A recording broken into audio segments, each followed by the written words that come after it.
getting stronger, step by step. The clock is ticking, but there's no time for regrets. I've been flying from town to town, from London to Taiwan.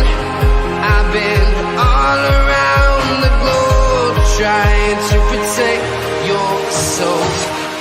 We are heroes tonight. We will fly above the sky. We are heroes tonight. Yeah. We are heroes tonight.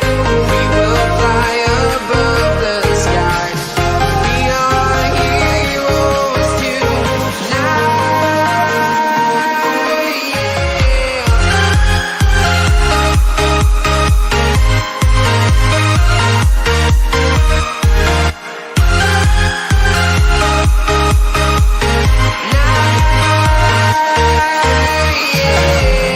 Feel like a dynamite, ready to explode right up in the sky.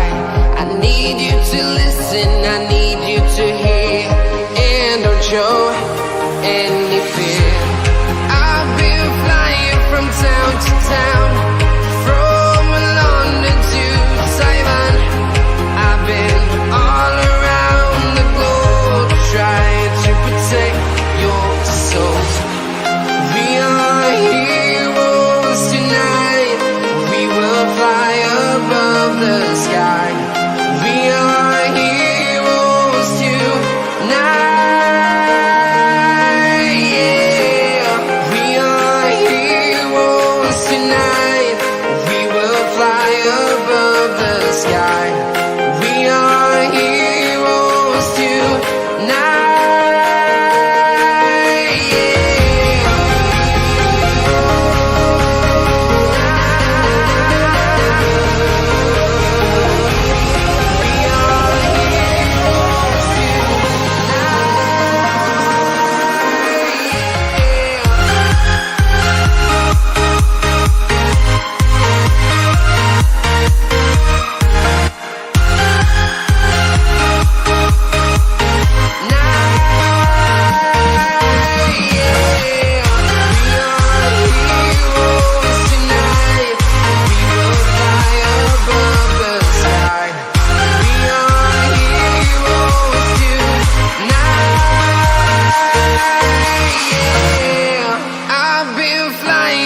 Town to town, from London to Taiwan. I've been all around the globe, trying to protect your soul.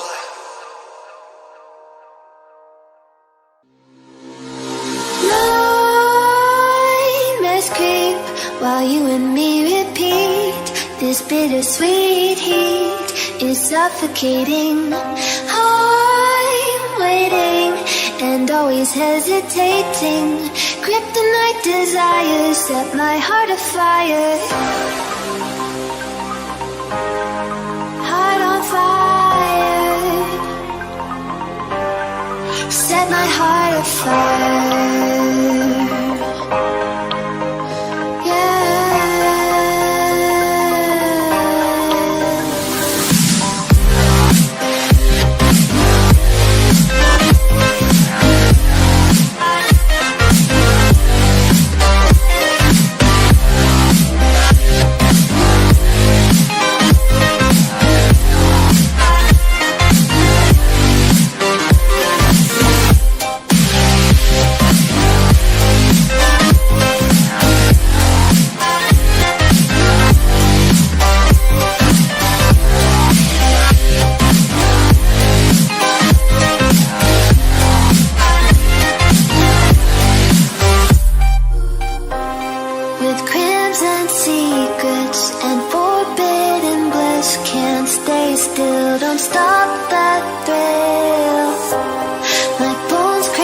skin.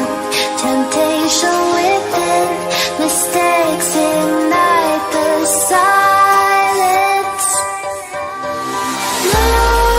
Nightmares creep while you and me repeat. This bittersweet heat is suffocating. I'm waiting and always hesitating. Kryptonite desires set my heart afire. Heart on fire. Set my heart afire.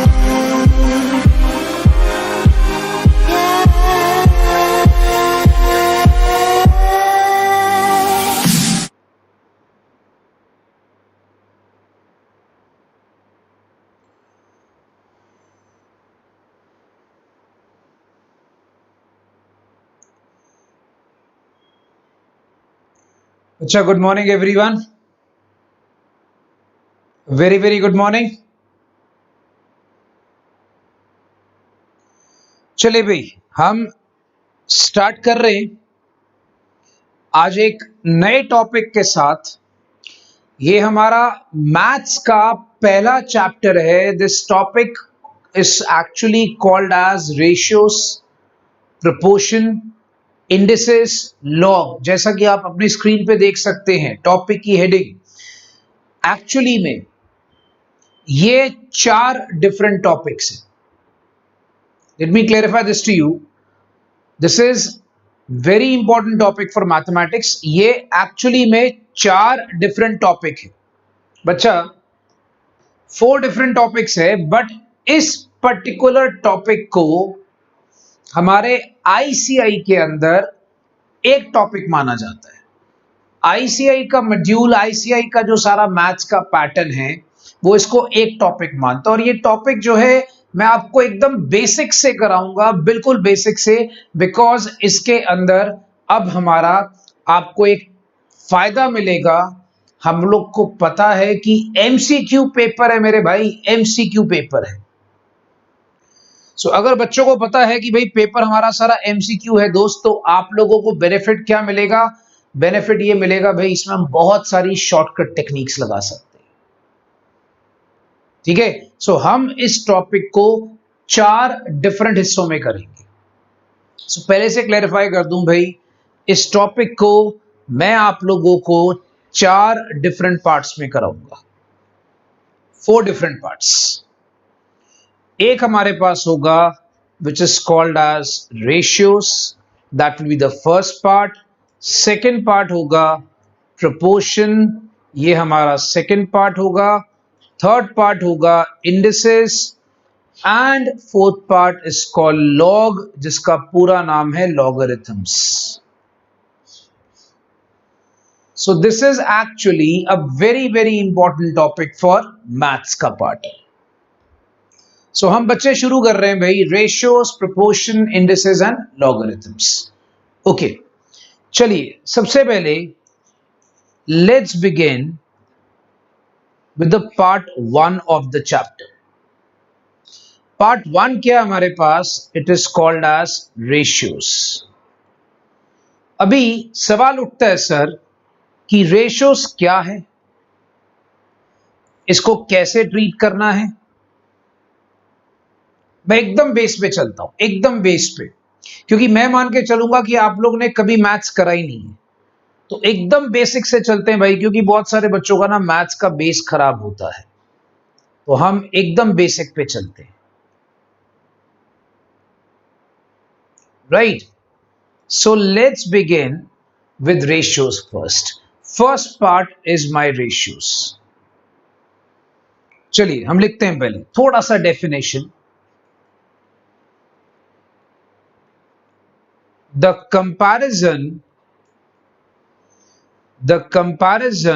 of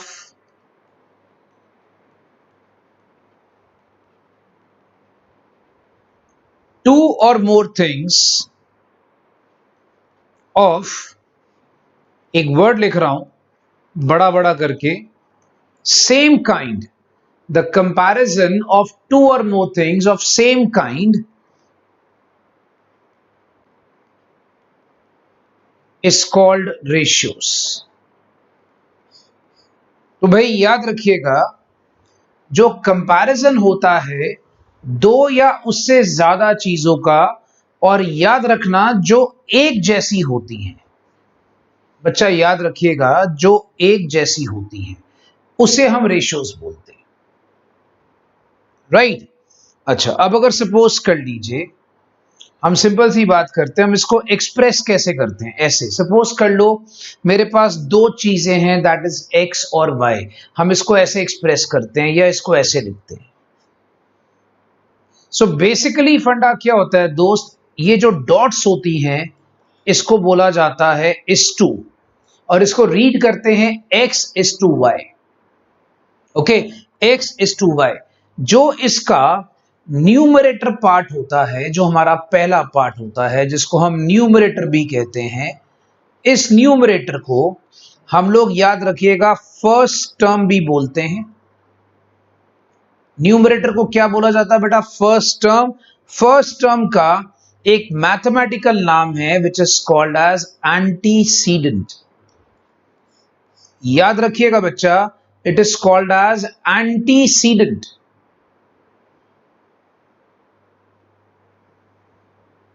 right, तो ये funda अपने दिमाग में रखिएगा, it is called as antecedent. अब antecedent जो होता है, ये दिमाग में रखना, फर्स्ट टर्म को बोला जाता है। फिर जो इसके नीचे सेकेंड टर्म होती है, जो कि हमारा होता है denominator. Denominator it is also called as second term. Second term को हम लोग वहां पर कॉन्सिक्वेंट भी बोलते हैं। तो आगे से याद रखना, अगर मैं कभी कह रहा हूं एंटीसीडेंट, तो I am talking about first term, and if I am talking about consequent, I am talking about the second term. So ये सारी बातें याद रखिएगा, ठीक है। सो रेशियोज के अंदर ये कुछ चीजें आपके लिए जाननी बहुत जरूरी है। अब रेशियोज को समझने के लिए हमने कुछ, सबसे पहले रेशियोज के इंपॉर्टेंट फंडास को समझना है। तो आप क्या करेंगे, सबसे पहली जो हमारी आज की हेडिंग होगी बच्चा, आप इसको पहले अच्छी तरह से हाईलाइट करके लिख लो। ये क्या हेडिंग है हमारी, ये है हमारी fundas of ratios. So guys, हम लोग स्टार्ट करने जा रहे हैं। सबसे पहले रेशियोज को समझने के लिए दोस्त क्या समझने लगे हैं, हम बात कर रहे हैं फंडास ऑफ रेशियोज।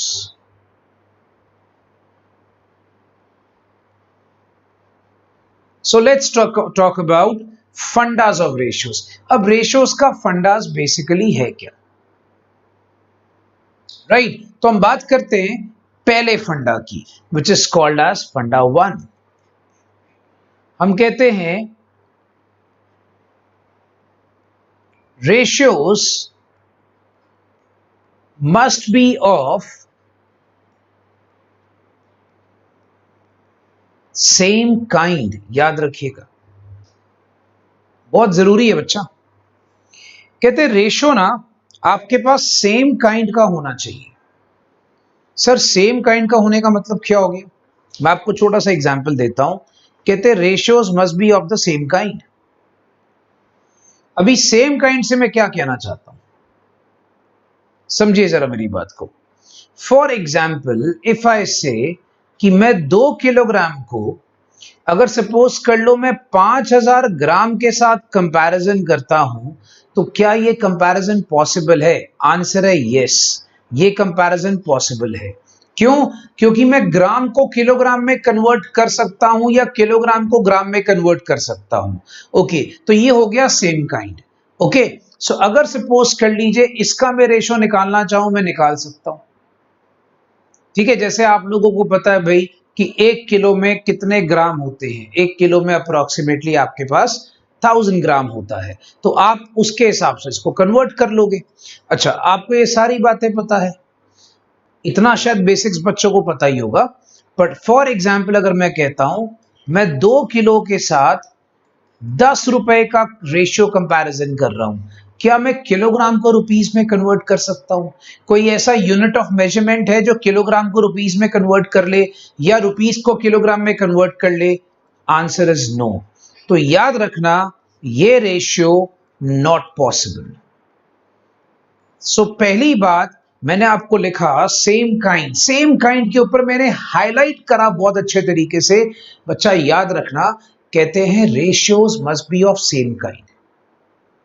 सो ये बहुत जरूरी है कि रेशियोज जो है वो आपके पास सेम काइंड का होना चाहिए, राइट? तो रेशियोज जो है वो आपके पास सेम काइंड का होना चाहिए, ये पहली बात। अब आपके पास आती है दूसरी बात, which is called as F2।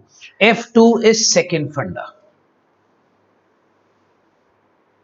F2 क्या है बच्चा? F2 आ गया सेकेंड फंडा। अब सेकेंड फंडा क्या है? देखिए, बहुत इंपॉर्टेंट बात होती है रेशियोज को लेकर दोस्त, याद रखना। रेशियो हैज नो बहुत बड़ा नो लिखा, no units. Ratio has no units, बहुत ही इंपॉर्टेंट बात है। देखो, मैं एक चीज आपको बार बार कह रहा हूं, मैं इस तरीके से आपको मैथ्स कराऊंगा कि आपको मैथ्स का एम भी नहीं आता। मैं ये मान के चलूंगा भाई इस बच्चे को मैथ्स का एम भी नहीं पता। जिसको आता होगा ना, कुछ बच्चे बेचारे थोड़ा सा मैथ्स में होशियार होते हैं, ये उनकी गलती नहीं है, ये उनकी तारीफ है कि वो मैथ्स में होशियार है, उनका बेस अच्छा होता है। थोड़ा सा भाई पेशेंस के साथ सुनना, क्योंकि आप बोलोगे यार ये सर आप क्या बता रहे हो, हम लोगों को सब आता है सर, अपने को कोई दिक्कत नहीं है। तो अपने को सर ये सब चीजें नहीं समझनी, बेटा मैं तुम्हारे लिए नहीं करा रहा, मैं करा रहा हूं उन प्यारे बच्चों के लिए जिनका बेस हिला होता है मैथ्स का, जिनको मैथ्स का एम का मतलब होता है, उनके लिए मैथ्स नहीं, उनका मतलब होता है एम का मॉन्स्टर। वो बोलते हैं सर मैथ्स नहीं है, ये मॉन्स्टर है। तो उनको एक डर बैठा होता है, उनका डर निकालने के लिए बिल्कुल बेस से कराऊंगा, याद रखिएगा। सो हम कहते हैं ratio has no units. Ratio has no units का मतलब क्या? मैं आपको छोटा सा एग्जांपल देता हूं। फॉर एग्जांपल, अगर आप बोलोगे सर 2 किलोग्राम को अगर सपोज कर लो मैंने कंपैरिजन करा मान लो 5 किलोग्राम से, सो जो रेशियो का आंसर होता है आपको पता है वो 2:5 होता है। तो हम एक काम करते हैं, 2:5 के साथ किलोग्राम लिख लें, आंसर इज नो। जब तुम फाइनल आंसर रेशियो का लिखते हो उसके साथ कभी कोई यूनिट नहीं लिखते हो, याद रखिएगा। जब तुम फाइनल आंसर रेशियो का लिखते हो तुम कभी उसके साथ यूनिट नहीं लिखते हो, ये बात याद रखिएगा, बड़ा ही जरूरी फंडा है। फाइनल आंसर रेशियो का उसके साथ कभी भी कोई यूनिट नहीं आता। देन वी हैव फंडा नंबर 3। ओके, आगे लिखते जाइए बच्चा। फंडा नंबर 3 हम लिखेंगे जो बहुत जरूरी है, उसके बाद हम धीरे धीरे करेंगे। बोलता है नॉर्मली, मैं नॉर्मली मतलब बात करूंगा मतलब ज्यादातर, याद रखिएगा। नॉर्मली से मेरा कहने का मतलब हो गया बच्चा ज्यादातर। Normally ratios are expressed in its lowest terms। तो आप लोग के लिए क्या रहेगा, आप लोग के लिए डिपेंड करेगा भाई हमें ऑप्शन क्या गिवन है। तो आपको मैं नॉर्मल सर्कमस्टांसेस की बात कर रहा हूं। नॉर्मली रेशियोज को हम लोग एकदम लोएस्ट टर्म्स में एक्सप्रेस करते हैं। सर लोएस्ट टर्म्स में एक्सप्रेस करने का मतलब, देखो अब सपोज कर लो आपका कोई रेशियो है 10:16। आपको पता है मेरे भाई 10:16 की हम कटिंग और कर सकते हैं। मतलब सपोज कर लो 2 5 10, 2 8 16। सो आप इसका आंसर 5:8 कर सकते हो। अच्छा, कई बार वो क्या करता है मैं आपको बताता हूं। अब कई बार वो आंसर ऐसे देता है, वो और लोएस्ट टर्म में ले जाता है। नॉर्मली क्या होता है, आंसर आपको पता है भाई इससे ज्यादा जा नहीं सकता, पर वो क्या लिखेगा, वो ना 5 को 8 से डिवाइड कर देता है, तो उससे आंसर आता है 0.625। तो लिखता है 0.625:1। तो याद रखना ये आपके लिए डिपेंड करेगा। हमारे ICI के ज्यादातर आंसर्स लोएस्ट टर्म्स में दिए होते हैं। कई बार आपको 5:8 पे ऑप्शन दे देगा या आपको करेगा लोएस्ट टर्म, तो आप अपनी ऑप्शन के अकॉर्डिंगली ये वाला फंडा फॉलो करोगे कि आपको आंसर क्या लिखा है। अगर 5:8 में रोका है तो आप वहीं पे रुक जाना, अगर वो आगे लेके गया है मतलब 5/8 करोगे वो आता है 0.625, तो आप लिखोगे 0.625:1। ठीक है, तो ये हमारे 3 फंडास पहले हो गए। मैं आपको 5-5 करके पूछूंगा भाई, तो पहले 5 फंडास कर लेते हैं, उसके बाद मैं आपसे डाउट्स पूछूंगा। राइट, आगे देखिए, कहते हैं order of ratio is very important. मेरे दोस्त क्या कहने का मतलब है, कहते हैं order of ratio is very important. आप मुझे बताओ क्या 3:4 4:3 के बराबर होता है? जवाब है नहीं। तो कहने का मतलब यह हो गया कि जो एंटीसीडेंट होता है और जो कॉन्सिक्वेंट होता है, सर एंटीसीडेंट क्या था मेरे भाई? न्यूमरेटर था। कॉन्सिक्वेंट क्या था सर? डिनोमिनेटर था। तो कहने का मतलब अगर तुम आपस में उसको उल्टा पुल्टा करने की कोशिश करोगे तो बोलोगे सर कंपैरिजन ही तो करना है, तो कंपैरिजन जो है हम 3:4 का करें या 4:3 का करें, नहीं भाई, तुम्हारा वैल्यू चेंज हो जाएगा। सो याद रखिएगा, order of ratio is very important. Order of ratio is very very important मेरे दोस्त। Order of ratio is very important. We say 3:4 is not equals to 4:3, so ratio will change. Right, okay. Funda number 5, funda number 5 क्या कहता है? Suppose बोलता है अगर x:5 is the given ratio, then we say अगर x बड़ा है y छोटा है, अगर x बड़ा है मान लो y छोटा है, इसे हम कहते हैं ग्रेटर इनइक्वालिटी। क्या बोलते हैं बच्चा? इसे कहा जाता है ग्रेटर इनइक्वालिटी। याद रखना, अगर आपका एंटीसीडेंट बड़ा है और आपका कॉन्सिक्वेंट छोटा है, अगर मान लीजिए आपके पास उल्टा केस है तो उसे कहते हैं लेसर इनइक्वालिटी। लेसर इनइक्वालिटी याद रखिएगा, आपके पास इसके फॉर्म्स आते हैं कॉन्सिक्वेंट और एंटीसीडेंट की वैल्यूज के हिसाब से। कई बार क्या होता है कि दोनों बराबर होते हैं, इसको कहते हैं इक्वलिटी।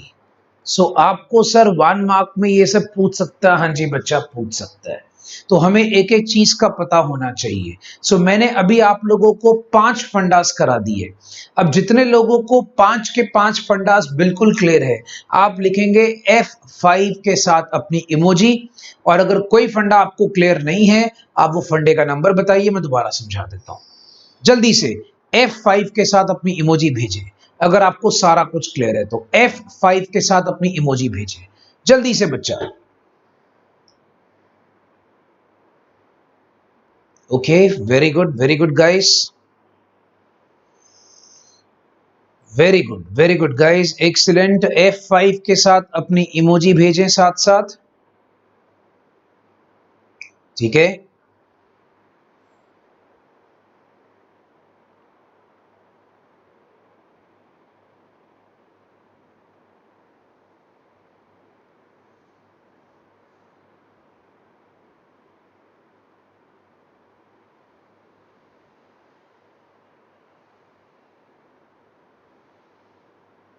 ओके, ठीक है,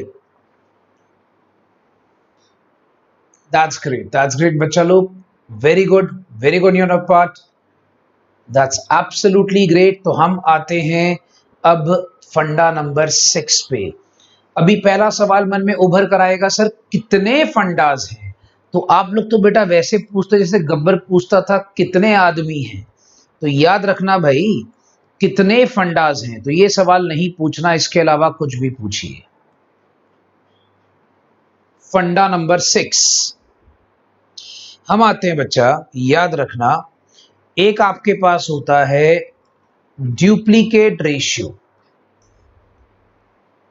गौर करिएगा, एक इसके साथ होता है ट्रिप्लीकेट रेशियो,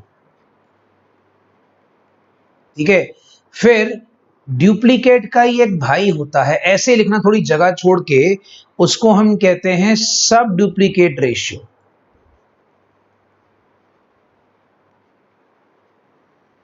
ठीक है, और एक होता है सब ट्रिप्लीकेट रेशियो। तो दोस्त जो भी लिखोगे ना थोड़ी जगह छोड़ के लिखना। तो भाई इसमें क्या होता है, पहला सवाल सब डुप्लीकेट, सब ट्रिप्लीकेट, डुप्लीकेट या ट्रिप्लीकेट क्या होता है, पहले हम इसको डिस्कस कर लेते हैं। राइट, सो फटाफट से आइए कि डुप्लीकेट रेशियो क्या होता है। बड़ी सिंपल सी बात है, अगर मान लो मैं इन सब में क्या लेके चल रहा हूं कि A:B एक नॉर्मल रेशियो है। A:B अगर मुझे गिवन रेशियो है तो उसका अगर डुप्लीकेट निकालना होगा तो वो हो जाता है A²:B²। याद रखें, गिवन एंटीसीडेंट और कॉन्सिक्वेंट का स्क्वायर कर दोगे तो डुप्लीकेट बन जाता है। अगर मान लो उनका आप कर दोगे क्यूब तो वो ट्रिप्लीकेट बन जाता है। और अगर आप सपोज कर लो उनके कर देते हो अंडर रूट तो वो बन जाता है सब डुप्लीकेट। और अगर मान लो उनके कर देते हो क्यूब रूट, क्या कर देते हो भाई, क्यूब रूट, तो वो बन जाता है सब ट्रिप्लीकेट। तो ये बात याद रखिएगा। मान लीजिए फॉर एग्जाम्पल देता हूं, आपको बोलता है कि भाई 24:42 का आपको डुप्लीकेट रेशियो निकालना है। मान लीजिए आपको कहता है बेटा इसका डुप्लीकेट निकालो, तो टेंशन क्या है, 24 का स्क्वायर कर दो, 42 का स्क्वायर कर दो। सिंपल सा फंडा, जो भी आपको गिवन होगा उसको स्क्वायर कर देना, वो उसका सब डुप्लीकेट आ जाएगा। जैसे फॉर एग्जाम्पल अगर मान लीजिए एक और एग्जाम्पल देता हूं, मान लीजिए फॉर एग्जाम्पल आपको बोलता है 64 और 16 का आपको सब डुप्लीकेट निकालना है। क्या निकालना है, सब डुप्लीकेट। तो आप क्या करोगे बच्चा, आपको पता है √64 और √16, तो ये आ जाएगा 8:4। तो इसको अगर और थोड़ा सा कट डाउन करना है तो ये आ जाएगा 2:1। जैसा कि आपको पता है हम रेशियोज का आंसर ज्यादातर लोएस्ट फॉर्म में छोड़ते हैं। किस में छोड़ते हैं मुन्ना, लोएस्ट फॉर्म के अंदर।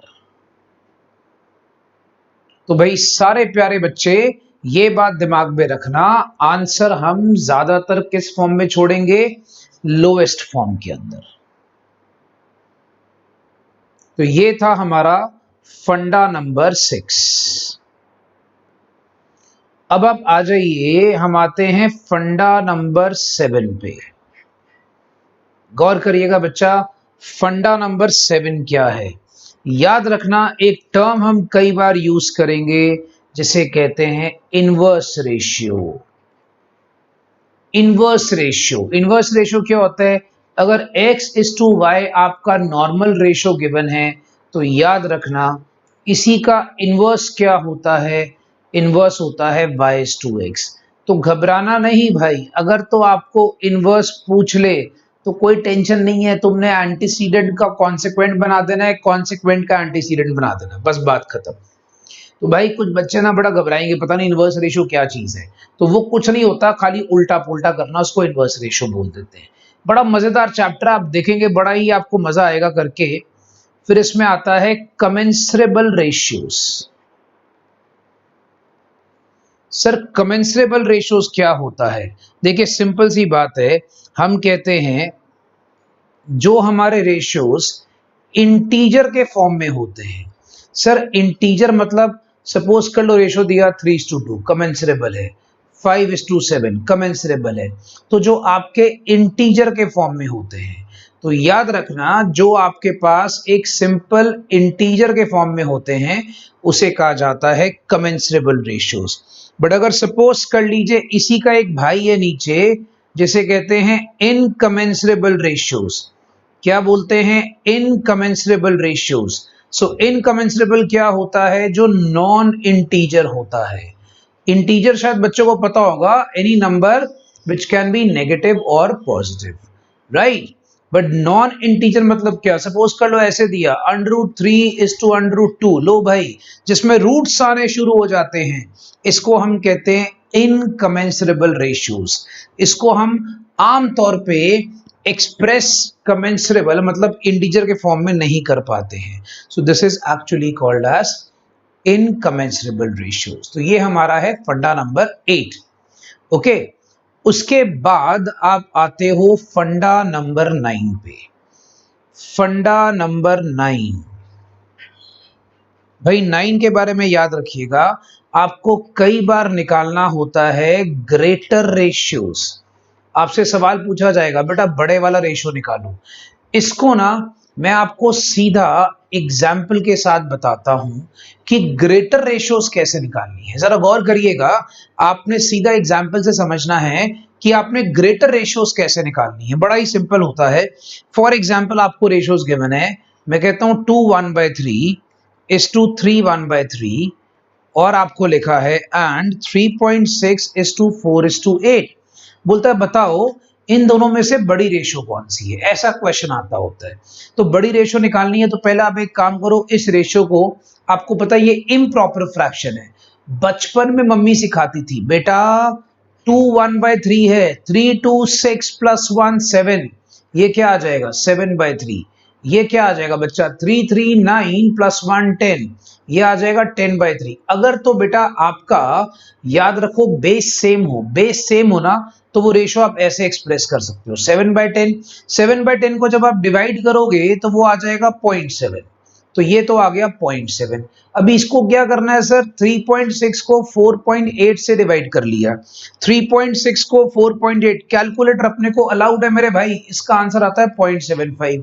अब आप खुद जानते हो कि 0.7 बड़ा है कि 0.75 बड़ा है. आपको पता है 0.75 बड़ा है, तो मेरा आंसर क्या हो गया, ये वाला ग्रेटर रेशियो है. तो ऐसे आप ग्रेटर निकाल लेते हो. मेरे ख्याल से बच्चों को यह पता होगा कि इम्प्रॉपर फ्रैक्शन को फ्रैक्शन में कैसे कन्वर्ट करना है. जैसे लिखा होता है 2 1/3, 3 2 6 + 1 7 7/3. इतना तो मालूम ही होगा मुन्ना. अगर इतना भी नहीं पता होगा तो भी मुझे बता देना, मैं करा दूंगा. ओके, ऐसे ही करके आपको एग्जाम्पल्स आते हैं किसी भी रेशियो के, तो आप इस तरीके से कर सकते हो. तो जब भी आपको बोल दे दोस्त कि आप एक काम करो ग्रेटर वाला रेशियो निकालो, तो आप इस तरीके से निकाल सकते हो. ठीक है, ये फंडा याद रखिएगा. तो ये छोटी सी बात है जो बहुत इंपॉर्टेंट है. फिर आपके पास एक लास्ट फंडा आता है. यस सर, एक आखिरी फंडा. आखिरी फंडा जो रेशियोज का आता है वो आपके पास आता है फंडा नंबर 10. अब फंडा नंबर 10 आपको क्या बताता है, याद रखिएगा. हम कहते हैं रेशियोज जो होते हैं, याद रखिएगा, रेशियोज आर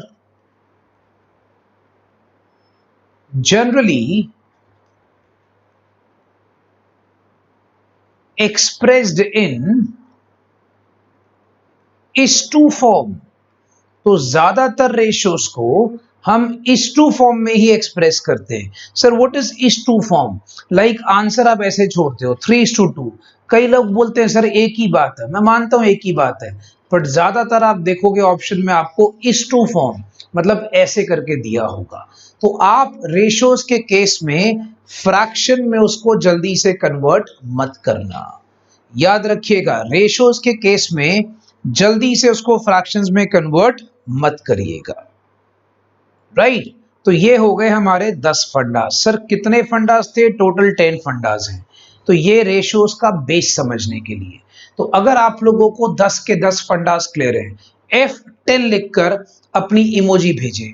अगर किसी फंडा में कोई अपना डाउट है तो फटाफट से वो डाउट अपना मेंशन करें. चलिए उसके बाद आगे चलते हैं. सो मैं वेट कर रहा हूं भाई F10 का. F10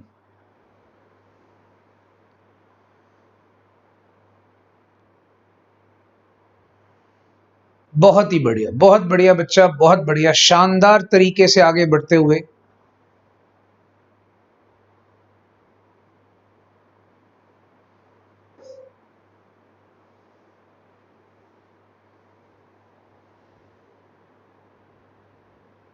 बेटा अंडररूट को सॉल्व करेंगे तो भी आपके पास वो डेसिमल्स में आएगा.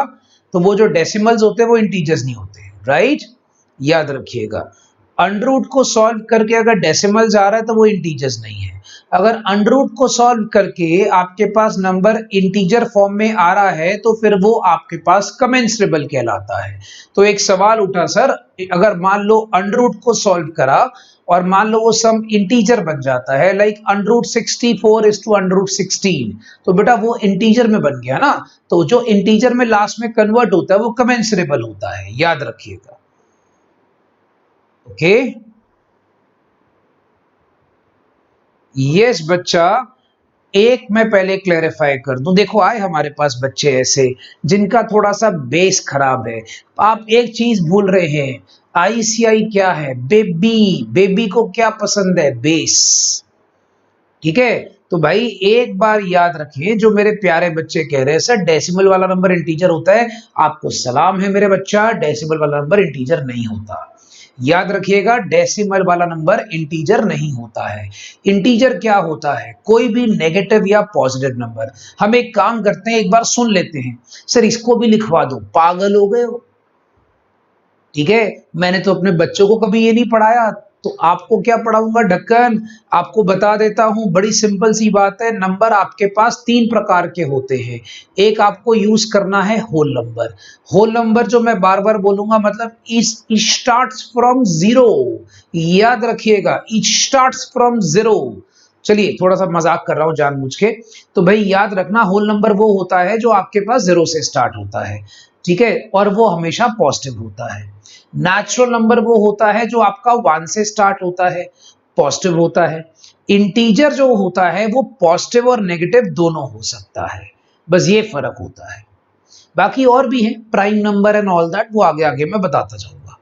राइट, तो ये बच्चे याद रखना, अगर बच्चे बोलेंगे तो मैं लिखवा दूंगा, लिखवाऊं उसको? कोई बच्चा डिमांड करता है बेटा होल नंबर, ठीक है, नेचुरल नंबर और इंटीजर्स, ये तीनों का डिफरेंस आपको पता होना चाहिए।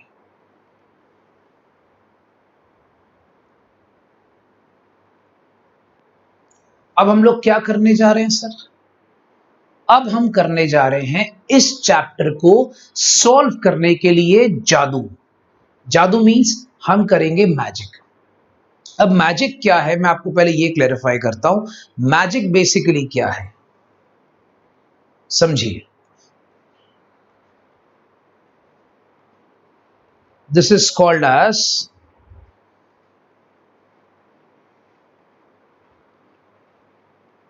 जादूज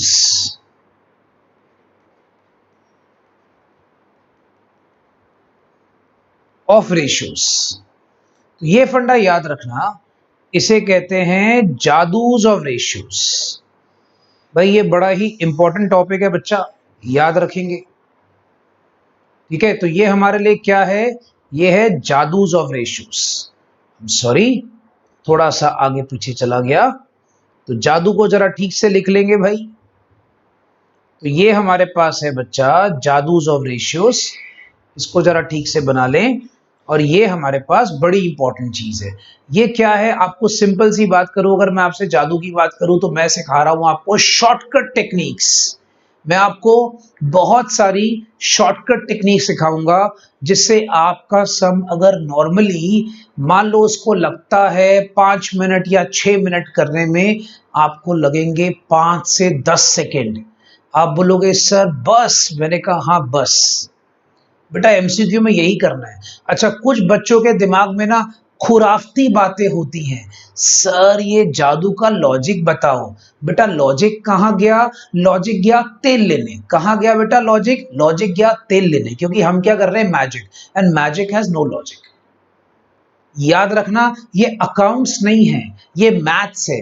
अकाउंट्स में आप लॉजिक पूछोगे, मैं खुशी खुशी आपको 10 बार बताऊंगा, बट अगर आप मैथ्स के अंदर मेरे से लॉजिक पूछोगे तो मैं एक बार भी नहीं बताऊंगा। रीजन ये है, I don't want to waste your time.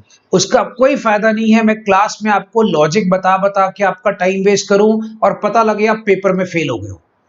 क्योंकि आप मुझे याद कब करोगे? जब आप पास हो जाओगे। अगर आप फेल हो गए तो आप क्या करोगे? आप गालियां निकालोगे, आप बोलोगे इसकी डैश डैश। ठीक है, तो मैं चाहता हूं कि आप मुझे याद करें, मुझे गालियां ना निकालें। इसीलिए मैंने आपको पहले से बता रहा हूं, मुझसे कोई बच्चा सर जादू का लॉजिक मत पूछना। आप में से कुछ 2-4 बच्चे हैं जिनके दिमाग में खुराफती चीजें चलती रहती हैं, सर जरा बताना ये कैसे आया। बेटा वो ट्रेड सीक्रेट है। ट्रेड सीक्रेट मतलब क्या? हर गुरु का एक गुरु मंत्र होता है। पहले मेरी बात सुन लेना, ये बात जरा मैं 5 मिनट पहले बोलूंगा, क्योंकि मुझे मालूम है बच्चे बीच में से उठ कर आएंगे, सर इसका लॉजिक बताओ। तो याद रखना बच्चा, हम लोग को एक छोटी सी बात याद रखनी है। हर गुरु को एक गुरु मंत्र होता है जो अपने शिष्यों को वो देता है, तो याद रखिएगा। तो मैं आप लोगों को ये गुरु मंत्र के तौर पे दे रहा हूं, ठीक है, ये बात दिमाग में रखिएगा।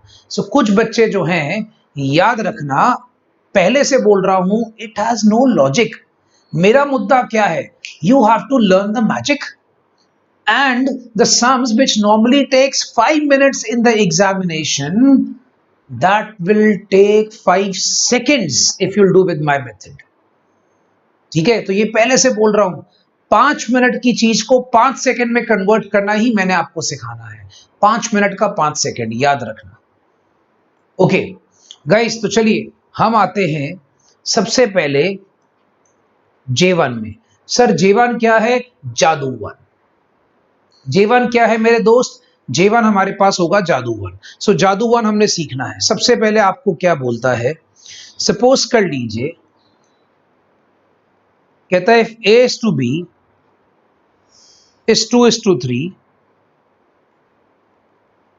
B is to C is 4:5, C is to D is 6:7, आपको बोलता है find A is to D। अभी बच्चे बोलेंगे सर ये क्या टिपिकल सा हमारे बच्चों वाला क्वेश्चन है मेरे भाई, बच्चों वाला क्वेश्चन है, याद रखिएगा, आपके पास बच्चों वाला क्वेश्चन है। क्यों? आपको पता है मेरे भाई कि अगर A बाय B को मैं मल्टीप्लाई कर दूं B बाय C के साथ और मल्टीप्लाई कर दूं C बाय D के साथ, तो सब कुछ काट शाट के मेरे पास वहां पर A बाय D बच जाएगा। बस यही करना आपने। तो जब भी ऐसा क्वेश्चन पूछ ले, आपने मल्टीप्लाई कर लेना है।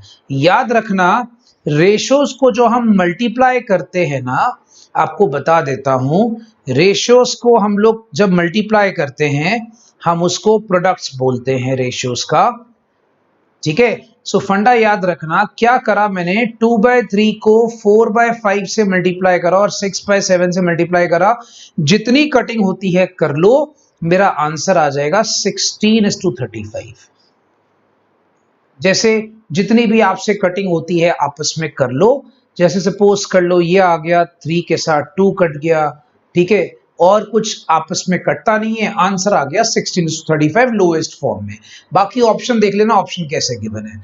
तो याद रखना, जब भी आपको A to D मतलब फर्स्ट टर्म और लास्ट टर्म पूछा हो, तो आपने क्या करना है, मल्टीप्लाई कर देना है। फर्स्ट टर्म और लास्ट टर्म मतलब इसकी पहली और इसकी आखिरी, जब भी इसका रेशो पूछा हो, तो हमने रूल क्या सीखा कि जब भी पहली और आखिरी का आपको पूछेगा तो आपने उनको मल्टीप्लाई करके निकाल देना है।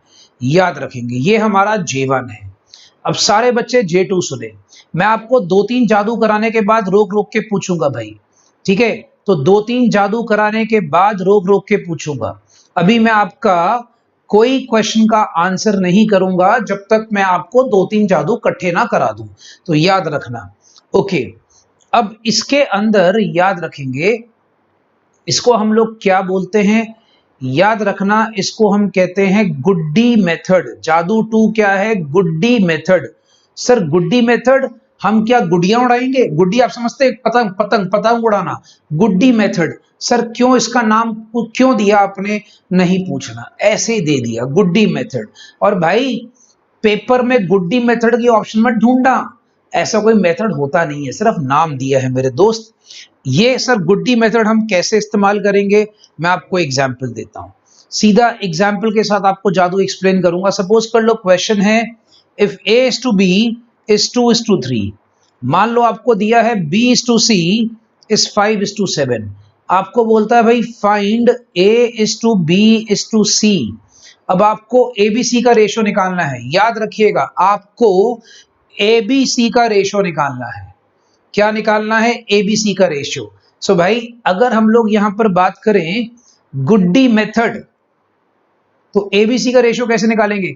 बच्चा बोलेगा सर हम निकालेंगे अपने तरीके से। पागल हो गए, तरीका गया तुम्हारा तेल लेने। कहां गया? तेल लेने।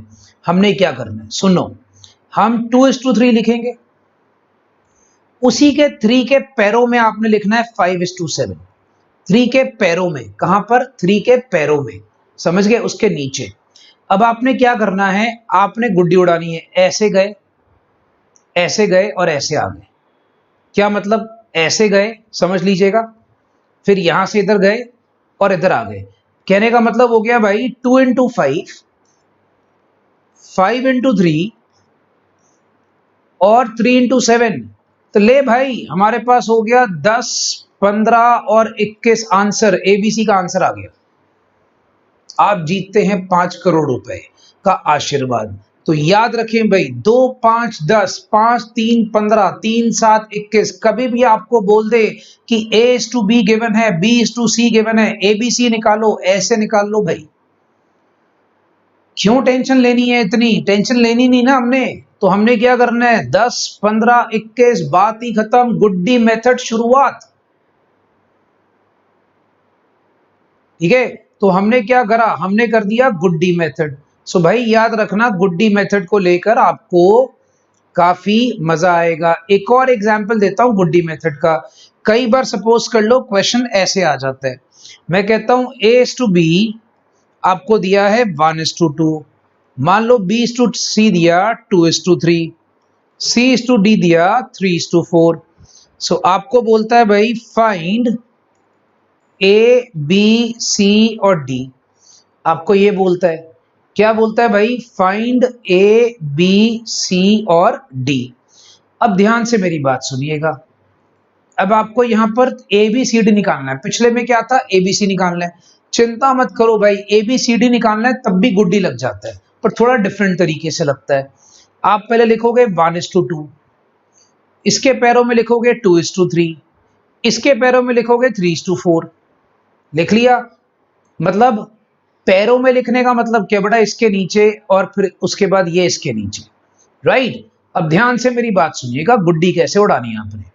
आपने क्या करना है, मैं थोड़ा ना इसको बड़ा बड़ा लिख देता हूं ताकि आपको ये प्रॉपर्ली नजर आए। हो सकता है कुछ बच्चे मोबाइल पे क्लास देख रहे हो, तो हो सकता है उनको नजर ना आए प्रॉपर्ली, तो इसलिए मैं बड़ा बड़ा लिख देता हूं। ले भाई, आपने लगाना है गुड्डी। तो अब यहां पर आपने करना क्या है मेरे भाई, आप पहले लेते हो इसको और इसको। मतलब ये गुड्डी का जरा जरिया याद रखना, ऐसे पहले डायगोनली गया, मतलब 1 into 2 into 3। ठीक है, फिर ऐसे इधर, ऐसे इधर, याद रखना, ऐसे इधर, इधर से इसके साथ, फिर ऐसे इधर। मतलब दूसरा आ गया 2 into 2 into 3। याद रखना मेरे बच्चा, क्या होता है 2 into 2 into 3। ठीक है, फिर ये 2 into 3 यहां पर और ये यहां पर। सो ये क्या हो जाता है 2 into 3 into 3। फिर अगला, फिर ऐसे, ये वाला सीधा ऐसे। तो आप देखोगे ये क्या 2 into 3 into 4। तो बस बड़ा सिंपल सा फंडा है, याद रखेंगे। एक बार दोबारा बता रहा हूं। पहले आप गए ऐसे, फिर आप गए ऐसे। ठीक है, तो 1 into 2 into 3 आंसर क्या आ गया 6। फिर आप गए ऐसे और इधर से ऐसे, तो ये क्या आ गया 2 2 4 3 12। लो भाई 12 आ गया। फिर आप गए ऐसे 2 3 6, 6 3 गया 18। ये लो भाई 18 आ गया। उसके बाद आप गए इस तरह से 2 3 6 6 4 24। ज्यादा से ज्यादा क्या करना है, इसको शॉर्टेस्ट फॉर्म में या सिंपलेस्ट फॉर्म में कर लो, जितना आप कटिंग कर सकते हो। जैसे आपको पता है 6 1 6, 6 2 12, 6 3 18, 6 4 24। आंसर आ गया 1 2 3 4। तो याद रखेंगे, ये एक बार खाली ध्यान से समझना है। अगर आपने यहां पर ध्यान से समझा तो आपको कभी कोई दिक्कत नहीं आएगी। अब मैं क्या करूंगा, पहले बच्चों से पूछूंगा कि सारे बच्चों को ये मेथड क्लियर है। मैं रुकता हूं और आप मुझे बताइए कि सारे बच्चों को ये जो मेरा गुड्डी मेथड है, जिसको हम जादू 2 बोलते हैं, ठीक है, ये आप सारे बच्चों को क्लियर है। तो फिर मैं आप लोगों से इसके क्वेश्चंस कराऊंगा। जल्दी से बताइए जितने लोगों को वहां पर जादू J2 क्लियर है, वो J2 लिखकर अपनी इमोजीज भेजे। जल्दी से बताइए बच्चा, J2 लिखकर अपनी अपनी इमोजीज भेजे। मैं इंतजार कर रहा हूं आपकी इमोजीज का। J2 लिखें और अपनी इमोजीज भेजें। मेरे भाई ABCD नहीं होगा, चिंता मत करिए, वो भी आगे कवर हो जाएगा, अभी इसमें नहीं होगा, ये खाली D तक कवर होता है। मैंने इसलिए पहले बोला जितना बता रहा हूं उसको डाइजेस्ट करो। आप लोग के अंदर में कुछ खुराफती लोग हैं, सर अगर ये होगा तो, अगर वो होगा तो, भाई मैं हूं आपके लिए, टेंशन मत लो आप। पहले देखो जो सामने आपके प्रस्तुत किया वो क्लियर है। आप लोगों को पहले पता है क्या, कुछ लोगों को आदत क्या है मैं बताता हूं। अभी पिक्चर चल रही है, पिक्चर स्टार्ट हुई है, उसका जो खूनी कौन है, मर्डरर कौन है, वो लास्ट में बताया जाएगा। उनको होता हम लास्ट वाला सीन पहले देख लें। भाई रुक जाओ ना, आराम से पिक्चर देखो, गाने गुने एंजॉय करो, 2-3 हीरोइन आएगी, डांस डूस करो, आराम से मजे मुजे लो, लास्ट में पता लग जाएगा खूनी कौन है। मेरी बात समझ में आ गई? लास्ट में पता लगेगा भाई तुम्हें खूनी कौन है। तो ये बात दिमाग में रखना, ठीक है? अच्छा, मैं आप लोगों को, चिंता मत करिए, J2 को समझाने के लिए 1-2 एग्जाम्पल्स और देता हूं, ठीक है? अब एक काम करते हैं, एग्जाम्पल मैं लिख रहा हूं और मैं 5 तक काउंट करूंगा, और वो बच्चा जो मुझे 5 गिनते गिनते आंसर लिख देगा यहां पर, वो बच्चा सक्सेसफुल हो गया। 5 तक मतलब 5 सेकेंड में। मुद्दा याद रखिएगा, मैं चाहता हूं कि आप लोग मेरे साथ क्वेश्चन को 5 सेकेंड्स में निकालें, 5 सेकेंड्स के अंदर, याद रखेंगे 5 सेकेंड्स में। So let's begin. सबसे पहले मैं आप लोगों के लिए एक क्वेश्चन लिख रहा हूं, मैं भी सॉल्व करूंगा ताकि आप लोगों को गुड्डी मेथड बिल्कुल क्लियर हो जाए, बट पहले आप करेंगे। सपोज कर लीजिए मेरे पास आंसर है, एक क्वेश्चन दिया हुआ है, x:y 7:9, y:z 5:4, और मुझे बताना है x, y और z। आपका टाइम स्टार्ट होता है अब, याद रखिएगा, आपका समय शुरू होता है अब, और आपने बताना है fastest finger first. Countdown begins. 1, मुझे देखना कौन बच्चा आंसर कर रहा है। 2, 3, जल्दी से, यस, 3 सेकंड में आंसर आ रहे हैं, वेरी गुड। 4, लेट मी सी और कितने बच्चे आंसर कर रहे हैं। फास्टेस्ट फिंगर फर्स्ट बेटा, fastest finger first. 5, yes, now see the speed. 5 second के अंदर दुनिया भर के बच्चों ने आंसर कर दिया। भाई हमारा हिंदुस्तान जिंदाबाद, हिंदुस्तान के बच्चे जिंदाबाद, वेरी गुड। आप देखिए बच्चों ने फटाफट से आंसर निकाल लिया, वेरी गुड। अब अगर आपने गुड्डी मेथड फॉलो करा तो आपने चीज नोटिस करी। अच्छा, कुछ बच्चे गलत आंसर निकाल रहे हैं, उनके लिए मैं करा देता हूं, आपको भी बता देता हूं। आपका जो आंसर आएगा वो इस तरीके से आएगा, ये देखिएगा प्लीज बड़े ही ध्यान से। आपने करना है 7, 9, 9 के पैरों में 5:4। तो आप क्या करोगे भाई, आप करोगे 7, 5, 35, फिर 5, 9, 45 और 9, 4, 36, ठीक है? तो आपका जो आंसर आता है वो आता है 35, 45 एंड 36। बच्चे चेक कर लें, हमारे पास ये आंसर 5 सेकंड में आया। अब इसको अगर आप शराफत से सॉल्व करोगे तो कम से कम 1 मिनट लगेगा। अपने को यही एग्जाम में कला है बेटा, यही कला अपने को लगानी है एग्जाम में। सम को जल्दी करोगे तो सम अटेम्प्ट कर पाओगे। सिर्फ 2 घंटे मिलने आपको, आपके पास सिर्फ 120 मिनट है, याद रखिएगा 120 मिनट है आपके पास, सिर्फ 120 मिनट्स हैं, उससे ज्यादा नहीं होता। आपको शायद पता नहीं होगा तो बता दूं, मैथ्स के पेपर में सिर्फ 2 आवर्स मिलते हैं, ओके? बाकी पेपर में, अकाउंट्स में 3 आवर्स मिलते हैं, मैथ्स और इको में आपको 2 आवर्स मिलते हैं। तो ये बातें याद रखिएगा, ओके? चलिए फिर से हम 5 की गिनती का सम करेंगे, 5 की गिनती का, 5 की गिनती का सम करेंगे। बच्चा फटाफट से देखना, आपके पास क्या है, A:B 2:3 है, B:C 3:5 है, ठीक है, 3:5 है,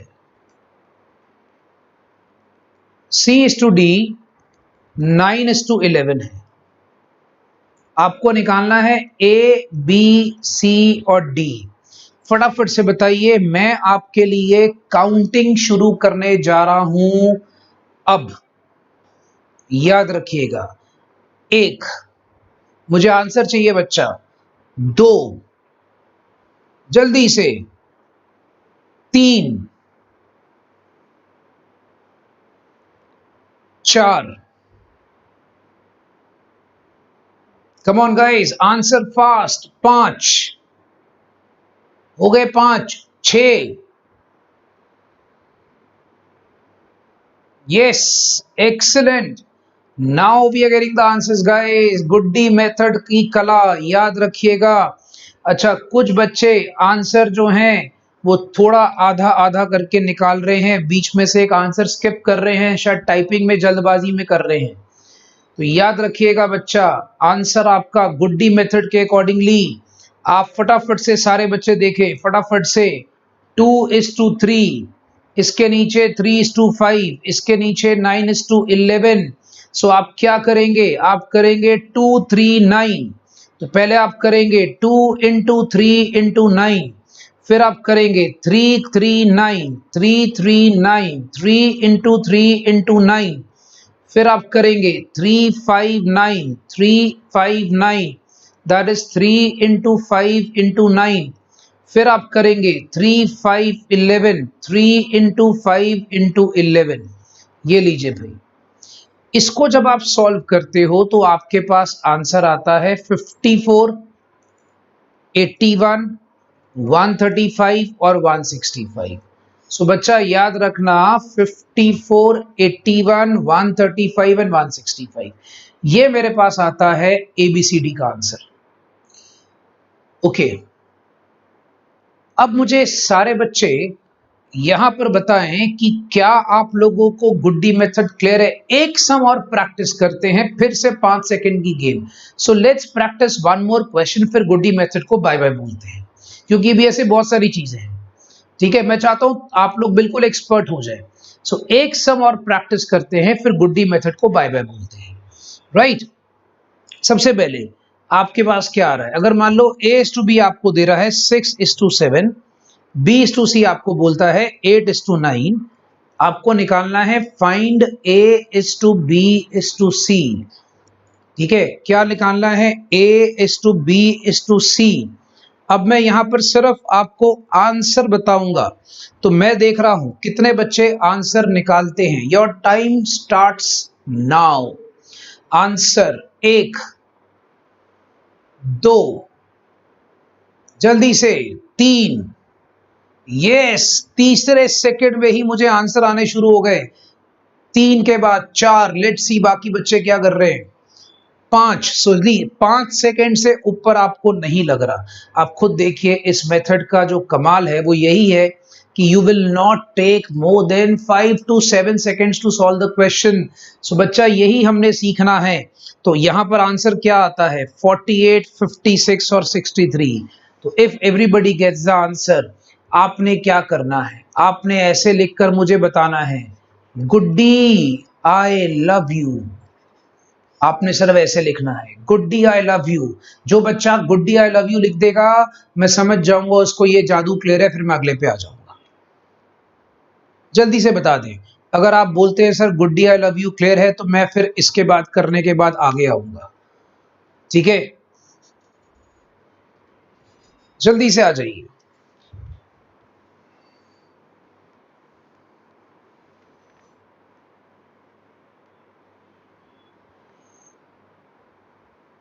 अच्छा, बच्चों के पास दिल का सिंबल तो पहले से तैयार रहता है मुझे लगता है।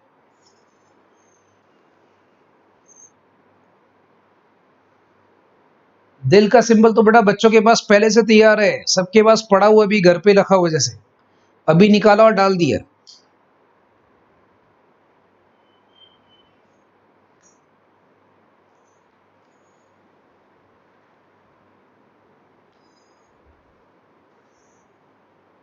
ओके,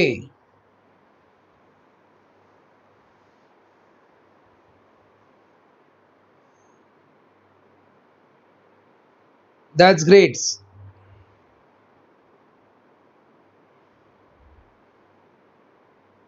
सही कह रहा है भाई, बच्चे बिगड़े हुए। बिल्कुल सही कह रहे हैं। चलिए guys, absolutely great. I hope सब बच्चों को गुड्डी मेथड क्लियर होगा। मेरे ख्याल से किसी को कोई प्रॉब्लम्स तो नहीं रह गई। यहां तक पहले एक बार देख लेते हैं, किसी का कोई प्रॉब्लम तो नहीं रह गया बच्चा? नहीं, किसी का कोई डाउट नहीं है। बहुत बढ़िया, मतलब यहां तक बच्चे पूरा मैथ्स को एंजॉय करते हुए कर रहे हैं। ठीक है, that's great, that's great. Okay, ठीक है। चलिए भाई, वापस आते हैं हम लोग अब J3 पे। भाई J3 पे वापस आ रहे हैं, अगला अगला जादू। ठीक है, यस बच्चा, 100 क्वेश्चंस आते हैं पेपर में। आप बिल्कुल सही कह रहे हैं, 100 क्वेश्चंस करने होते हैं। ठीक है, तो 100 questions in 120 minutes. Okay guys, चलिए हम आते हैं अब इसके बाद। इसको क्या बोलते हैं बेटा? ये इसका भी एक नाम रखेंगे, वो क्या? ठीक है, इसका भी एक नाम रखेंगे भी, प्यारा सा, बड़ा अच्छा सा। ये क्या? ये होगा हमारा ऑप्शंस का तुक्का। It is called as options का तुक्का। सर ऑप्शंस का तुक्का मतलब, मैं आपको बताता हूं व्हाट इज ऑप्शंस का तुक्का। ऑप्शंस का तुक्का मतलब क्या? देखो, एक बड़ी ही आपको अच्छी बात बताता हूं। जितनी भी स्टेटमेंट प्रॉब्लम्स होती है ना,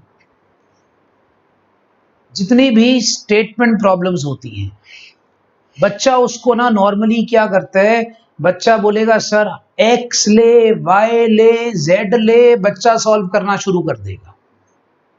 ठीक है, मैं आपको बताऊंगा इसमें ऑप्शन का तुक्का। ऑप्शन का तुक्का मतलब क्या कि बेटा ऑप्शन से आंसर निकाल ले, तेरे को कोई इतनी मेहनत करने की जरूरत नहीं है, क्योंकि दोस्त तुझे ऑप्शन तो गिवन ही होगी। Statement problems of ratios, people normally try and solve it with various stupid methods. We don't need यार, why to put an effort when options are given. तो ऑप्शन का तुक्का वहां पे लगाएंगे। कैसे, मैं आपको समझाता हूं। मैं आपको एक दो क्वेश्चंस पहले कराता हूं, आप पहले ध्यान से देखें सारे बच्चे। ऑप्शंस का तुक्का का क्या सीन है, सारे बच्चे ध्यान से देखें इस चीज को। कहता है भाई, monthly income of A and B are in the ratio 4:5। ठीक है, फिर आपको लिखा है monthly expenditure of A and B are in the ratio 5:7।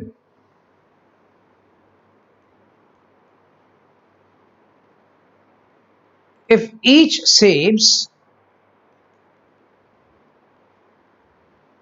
rupees 150 per month,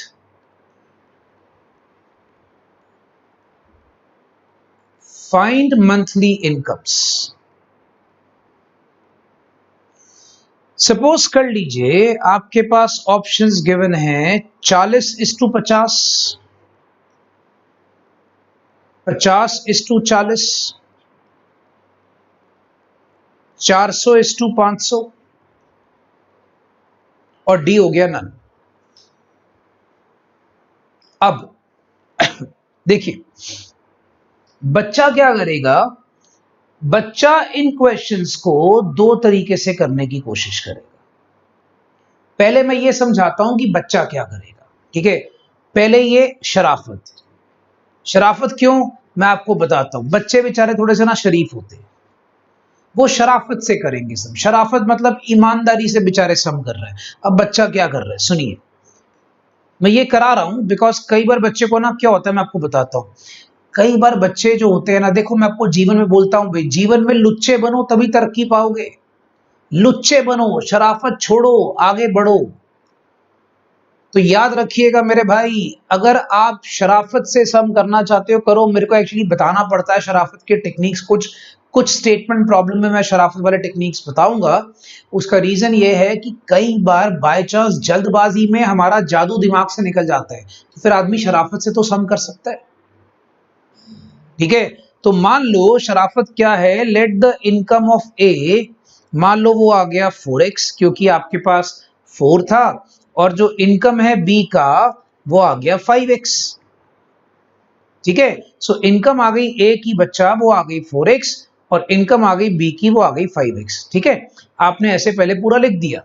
फिर आप क्या करोगे, आपको पता है कि अगर मैं इनकम में से सेविंग निकाल दूं तो वो एक्सपेंडिचर होता है। भाई सारे बच्चों को पता है इनकम में से अगर सेविंग निकाल दूंगा तो खर्चा होता है। ठीक है, तो ये बात दिमाग में रखो। अल्टीमेटली इनकम जो है मेरे पास 4x है, सेविंग मेरे पास कितनी है 150। दूसरी इनकम आपको दी हुई है 5x है, सेविंग लिखा है 150, ये मेंशन करा हुआ है, वहां लिखा हुआ है ईच सेव्स। क्या लिखा है, ईच सेव्स। तो बोलता है एक्सपेंडिचर का रेशो कितना आता है, वो आता है 5/7। तो ये आपकी इक्वेशन बन जाती है कि इनकम में से अगर आप सेविंग निकालोगे भाई तो वो खर्चा बन जाता है। तो अल्टीमेटली आपके पास क्रॉस मल्टीप्लाई करने के बाद फिर आप x निकालोगे। तो मेरे ख्याल बच्चों को पता होगा ये x कैसे निकालना है। 4x माइनस 150 को आप क्रॉस मल्टीप्लाई करोगे 7 के साथ, और यहां पर आप करोगे 5 के साथ, तो आपका जो x है वो सारा सॉल्व करने के बाद वो आता है 100। ठीक है, फिर आपको बोला है इनकम निकालनी है ए की है 4x हो गई 400, बी की है 5x हो गया 500। तो मेरा आंसर क्या आ गया, 400 और 500। ये हो गया शराफत वाला तरीका। इसमें आपको एक्स यूज करना पड़ता है। अब जीवन का आधार, लुच्चे बनो, याद रखिएगा मेरे भाई, लुच्चे बनो और आगे बढ़ो। याद रखिएगा, लुच्चे बनो और आगे बढ़ो। तो अब यहां पर जीवन का आधार क्या है, मेरी बात को समझिएगा बच्चा। जीवन का आधार, इधर सुनिए, आपको ऑप्शंस गिवन है। मैं बिना कुछ लिखे आपको आंसर बता दूंगा, मैं बिना कुछ लिखे आपको आंसर बता दूंगा। इसको कहते हैं ऑप्शंस का तुक्का। आप समझिए, आपको बोलता है मंथली इनकम ए और बी का 4:5 है, मार्क कर लो 4:5 है, एग्रीड, मैं मानता हूं। मेरा कहने का मतलब मुझे इनकम के रेशियोज निकालने हैं। या तो आंसर 40 और 50 हो सकता है क्योंकि 4:5 का रेशियो वही बनता है, या आंसर 400 और 500 हो सकता है क्योंकि 4:5 का रेशियो वही बनता है, राइट। तो दोनों में से एक आंसर हो सकता है। 4:5 का रेशियो सिर्फ दो चीजें बना रही हैं। अब ये आंसर नहीं हो सकता क्योंकि अगर 40 और 50 में इनकम लूंगा तो वहां सेविंग ही 150 दिखा रहा है। अकल लगाओ, 40 और 50 अगर मैं इनकम लूंगा तो वो तो सेविंग ही 150 बोल रहा है भाई। अगर तुम्हारी सेविंग ही 150 है तो तुम्हारी इनकम 40-50 कैसे हो सकती है। तो तुम्हारा आंसर क्या है, सी। एंजॉय करो। मैंने कुछ लिखा नहीं, कोई एक्स उक्स लगाया नहीं, आंसर आ गया। जिंदगी में लुच्चे बनो, तरक्की करो, लुच्चे बनो, तरक्की करो, याद रखिएगा, बहुत जरूरी है। अब सारे बच्चे मुझे बताइए, सारे बच्चों को अगर ऑप्शन का तुक्का पसंद आ गया है तो आपने लिखना है तुक्का और उसके आगे इमोजी, और अगर आपको नहीं पसंद आया तो मुझे फटाफट से बताइए। चलिए मैं वेट कर रहा हूं, आप लिखेंगे तुक्का और उसके साथ इमोजी डालिए फटाफट से, या सॉरी टी लिखकर इमोजी डाल दीजिए जल्दी से। ओके,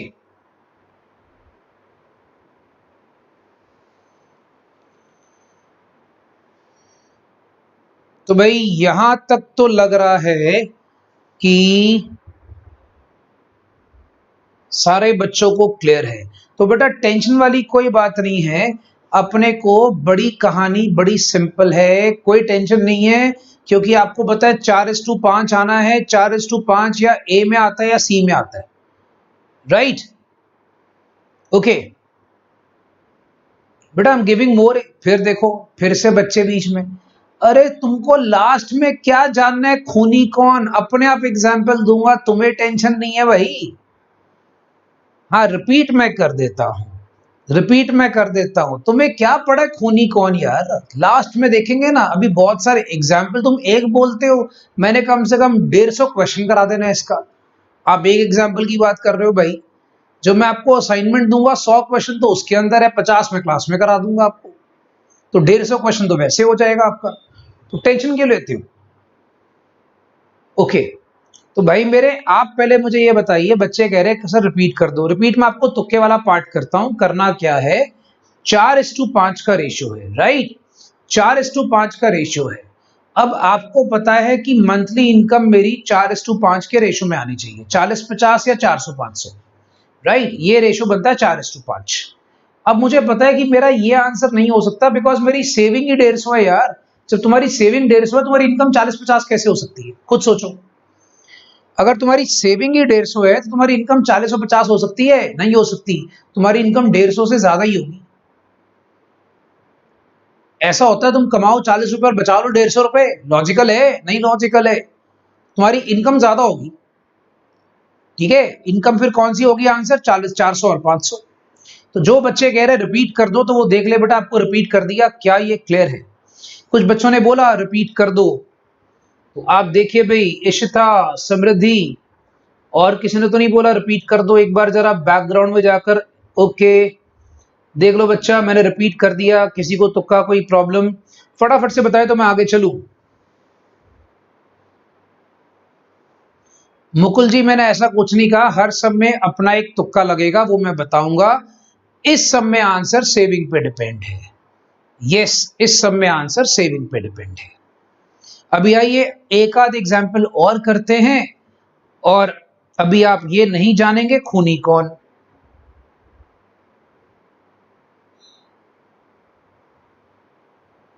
बच्चा, अगर आपको लगता है कि आपका आंसर नन आ रहा है तो मैंने इसलिए आपको शराफत भी करवा दिया। अगर आपको लग रहा होगा आंसर नन आ रहा है तो शराफत भी मैंने करा दिया इसलिए, ठीक है। बाई चांस आंसर नन आ सकता है, आ सकता है, क्यों नहीं आ सकता है भाई, शराफत तभी साथ साथ करा रहा हूं। अगर तुम्हारा मान लो कोई ऑप्शन नहीं आ रही, फटाफट से शराफत से करके देख लो, फिर लास्ट ऑप्शन यही बचेगा हमारे पास, ठीक है। ओके, आगे आओ मेरे भाई। सपोज कर लो, कहता है ratio of prices of books is 16:23।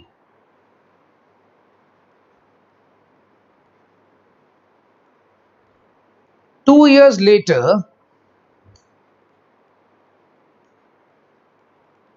when the price of first book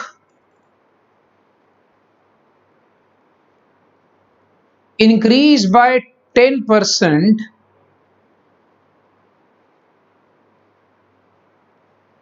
and second book by rupees 477,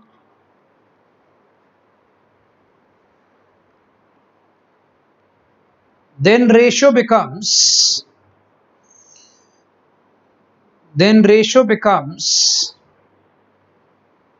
याद रखिएगा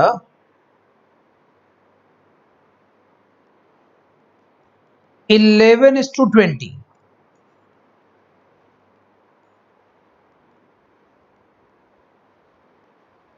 Find the original price of books. Find the original price of books. क्या निकालना है बच्चा, आपको ओरिजिनल प्राइस निकालना है। अब आप ए का ऑप्शन देखोगे, लिखा हुआ है 1600 and 2300। बी ऑप्शन में आपको दिया हुआ है 848 and 1219। सी ऑप्शन दिया हुआ है 2200 और 4000, और डी ऑप्शन दिया हुआ है नन। अभी सुनिए, आपको इस क्वेश्चन में एक थोड़ा सा ट्विस्ट है, ठीक है। अभी मैं आपको ऐसे एक दो एग्जांपल्स दूंगा, आगे चल के बहुत सारे दे दूंगा, टेंशन मत लीजिए।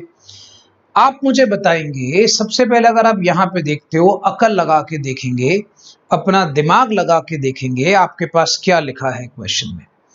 कहता है मेरे भाई रेशो ऑफ बुक्स इज 16:23। ये आपके पास प्राइस ऑफ बुक्स दिया हुआ है, तो याद रखना 16:23 आंसर हो सकता है। अब या तो आपके पास आंसर होगा ये, क्योंकि 16:23। अच्छा, जब आप इसको कटिंग करोगे ना तो इसका भी आंसर 16 और 23 बनता है। अच्छा, बच्चा बोलेगा सर कटिंग करने का पेपर में टाइम नहीं है, क्यों टेंशन लेता है यार? तो एक काम कर, इसका तुझे पता नहीं लग रहा तो फटाफट से एक काम कर ले, रफ में ना डिवाइड करके देख ले भाई, 848 ओवर 1219। जब आप 848 ओवर 1219 जो डिवाइड करते हो वो आता है अप्रोक्सीमेटली 0.695। अब आप एक काम करो, 16 और 23 रेशो दिया हुआ है, 16 और 23 को डिवाइड करके देख लो, तो ये भी आप देखोगे सेम आंसर आता है। सो कहने का मतलब आंसर मेरा ए हो सकता है या बी हो सकता है। आंसर मेरा ए हो सकता है या बी हो सकता है, पर मुझे इसमें से एक सेलेक्ट करना है। अब थोड़ा सा दिमाग लगाना है। मुझे ये पता लग गया कि मेरा आंसर ए और बी हो सकता है। अब मुझे इसमें से थोड़ा सा दिमाग लगाना है कि आंसर क्या हो सकता है। देखिए उसने क्या बोला, उसने बोला कि मेरा जो सारा कुछ करने के बाद रेशो आता है 11/20। 11/20 मतलब 0.55। अगर आप 11/20 को कैलकुलेटर पे डिवाइड करोगे वो आएगा 0.55। अब अगर मान लो पुराना प्राइस 1600 था, आपने अगर 10% उसमें बढ़ाया, और अगर मान लो पुराना प्राइस 2300 था, फर्स्ट ऑप्शन ले रहा हूं, उसमें मैंने 2300 में 477 ऐड करा, तो जो मेरा रेशो आता है वो मेरा 11/20 के बराबर आना चाहिए, जो कि नहीं आता। जो कि मेरा 11/20 मतलब 0.55 नहीं आता। आप जब इसको डिवाइड करोगे तो ये आएगा 0.63। डिवाइड करके चेक कर लो। 1600 में बोलता है प्राइस बढ़ गया 10%। पहली किताब का 10% बढ़ा, दूसरी किताब में 477 बढ़ा, तो मेरा जो रेशो आ गया अब किताबों का वो आ गया 11/20। 11/20 का मतलब होता है 0.55। तो इसका मतलब ये हो गया फर्स्ट ऑप्शन फेल हो गई मेरी। यहां से मुझे पता लग गया फर्स्ट ऑप्शन फेल। अब सेकेंड ऑप्शन आंसर कैसे है? सेकेंड ऑप्शन आंसर ऐसे है, आपको बताया हुआ है कि जो ओरिजिनल प्राइस है वो 848 ओवर 1219 है। ठीक है, जस्ट अपनी टेस्टिंग के लिए, क्योंकि यार अगर दो ऑप्शन आंसर है, एक फेल होगी दूसरा अपने आप ही आंसर होगा, बट फिर भी अपनी मेंटल सेटिस्फैक्शन के लिए आप क्या करोगे, 10% ऑफ 848 इसमें ऐड करोगे। ठीक है, और यहां पर 477 ऐड करोगे। आप देखोगे जब इनको ऐड करते हैं, डिवाइड करते हैं, मेरा आंसर 0.55 आ जाता है, और 0.55 एक्चुअली में क्या होता है 11/20। तो मेरा ये ऑप्शन आंसर है। कौन सा? 848 और 1219। अब अगर आप इसको x वाले मेथड से सॉल्व करोगे तो भाई परेशान रहोगे। बच्चा बोलेगा सर शराफत से भी करके दिखा दो। बता देता हूं तुम्हारा क्या है, अपना करना तो तुमने शराफत से है नहीं, बट फिर भी एक बार मैं शराफत से करके बता देता हूं।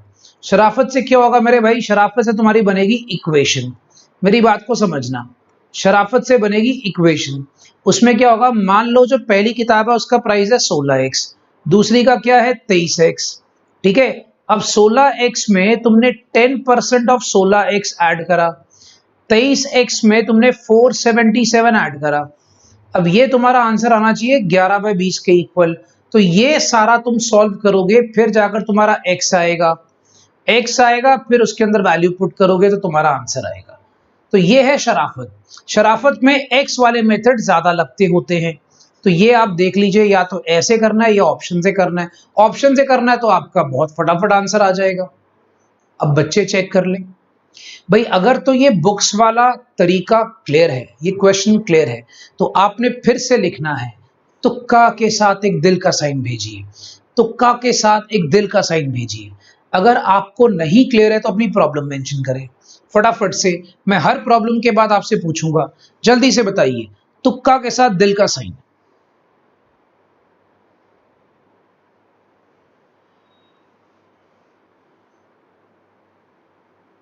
बहुत बढ़िया बच्चा। इसलिए कह रहा हूं ऑप्शन से करो, एक्स वाले तरीके से बच जाओगे। बेटा रिस्पॉन्स सारे बच्चे करना तो ही मजा आएगा, क्योंकि अगर एक बच्चा भी रिस्पॉन्स नहीं कर रहा होगा ना तो मजा नहीं आता उस केस में। मजा क्या मतलब क्या भाई, थोड़ा पता लगेगा यार ये सारे बच्चों को क्लियर है। मैं नहीं चाहता बेचारा कोई बच्चा दुखी रह जाए मन ही मन से। आई don't want that even a single child remains dissatisfied after my class.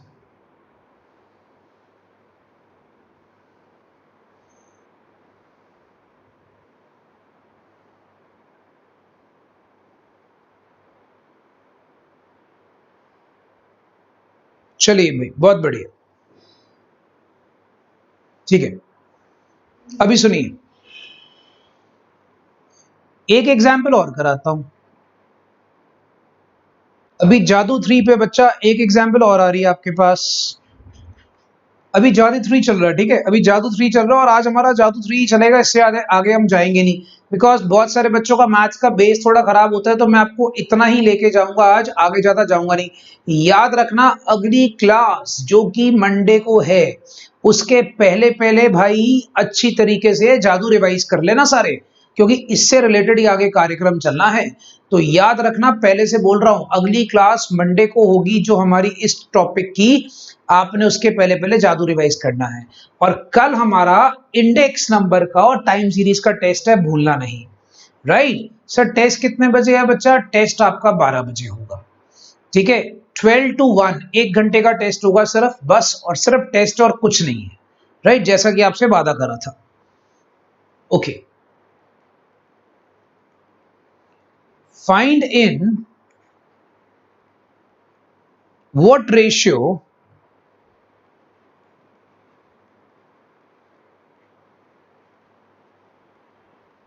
will the total wages of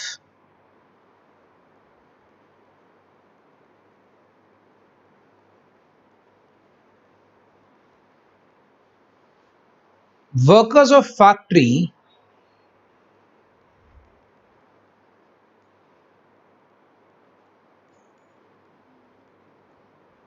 be increased or decreased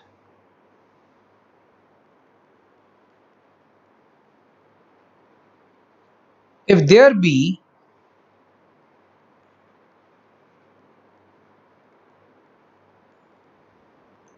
a reduction in the number of workers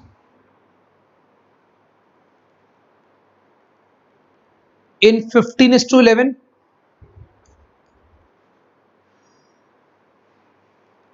an increment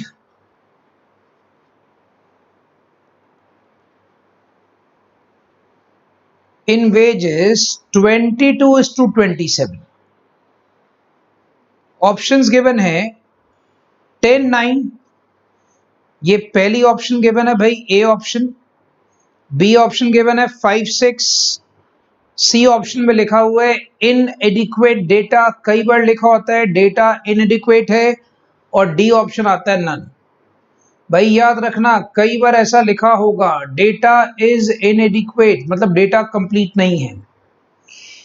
okay, अब मैं आपको एक चीज बताता हूं। ये question आपको मैं करवा रहा हूं, बड़ा सिंपल सा फंडा है। आपको पूछा क्या है, बोलता है टोटल वेजेस। आप मुझे एक बात बताओ, सारे बच्चे एक बात अच्छे तरीके से जानते हैं, अगर मुझे किसी भी फैक्ट्री की टोटल वेजेस निकालनी हो, तो अगर मुझे वेज पर वर्कर का पता हो, ठीक है, उसको मैं नंबर ऑफ वर्कर से अगर मल्टीप्लाई कर दूंगा तो मेरी अपने आप टोटल वेजेस आ जाएगी।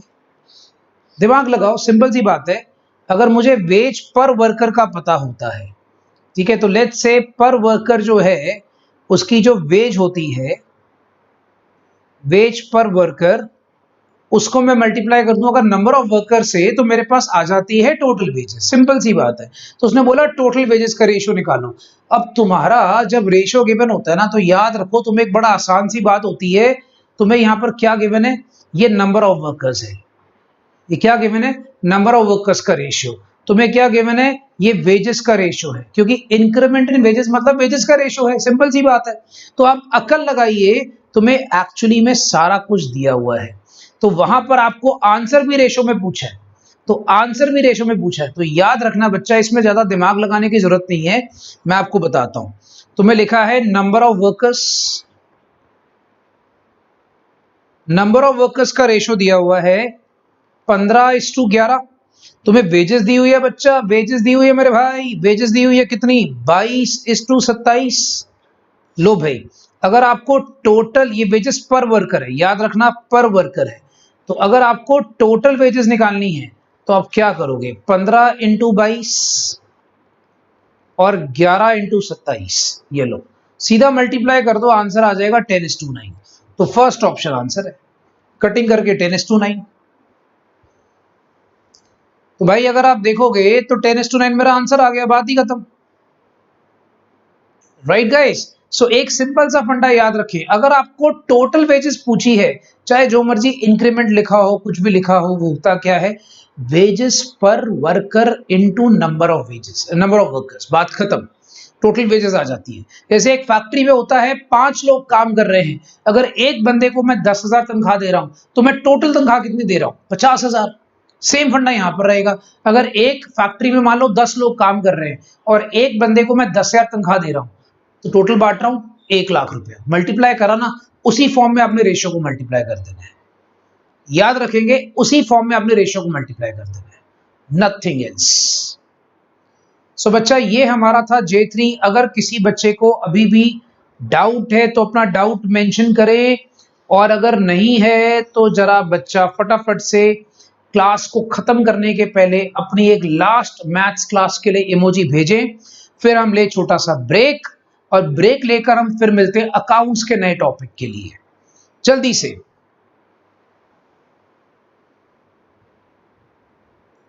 ओके बेटा, दोबारा बता दूं, बता देता हूं, कोई टेंशन नहीं बच्चा, बड़ी सिंपल सी बात है।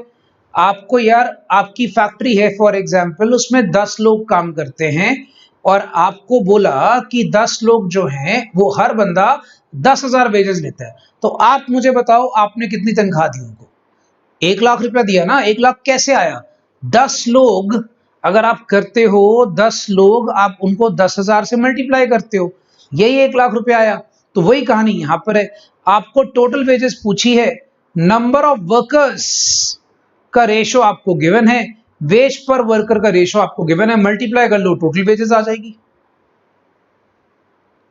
बच्चा आपको बेशक रिडक्शन का गिवन हो, इंक्रीमेंट गिवन हो, आपको आंसर वेजेस का नहीं पूछा, आपको रेशो पूछा है, रेशो में चेंज नहीं होता, याद रखिएगा, मेरी बात समझिएगा बच्चा, आपको ना आंसर वेजेस का नहीं पूछा, आपको रेशियो का पूछा है। अभी मन में एक सवाल उठेगा, सर अगर वेजेस पूछा होता तो, बाद में बताऊंगा, चिंता मत करो, मैंने कहा बहुत सारे एग्जाम्पल्स आएंगे अभी आप देखो कि ये वाला फंडा क्लियर है कि नहीं। तो जो सवाल आपके मन में आ रहा है, सर अभी क्या पूछा, रेशियो, तो रेशियो निकालने के लिए सीधा मल्टीप्लाई कर लो, रेशियो ही आ जाएगा, कोई फर्क नहीं पड़ेगा, राइट। अभी आपके मन में सवाल उठेगा, सर अगर वेजेस पूछा होता तो, वो बता दूंगा बाद में।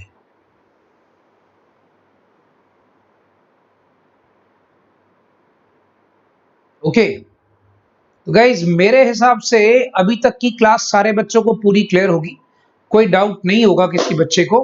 तो हम क्या करते हैं, फटाफट से मैथ से ब्रेक लेते हैं, मैथ्स करते हुए हम अप्रोक्सीमेटली 1.5 घंटा हो गया, हम मैथ से ब्रेक लेते हैं, फटाफट से अराउंड 25-30 मिनट का ब्रेक लें, 12 बजे पूरे मिलते हैं हम लोग अकाउंट्स क्लास के लिए, अकाउंट्स का भी नया चैप्टर है तो अकाउंट्स के लिए मिलते हैं, राइट। चलिए ठीक है, बाय बच्चा, फटाफट मिलते हैं ब्रेक के बाद, गॉड ब्लेस यू।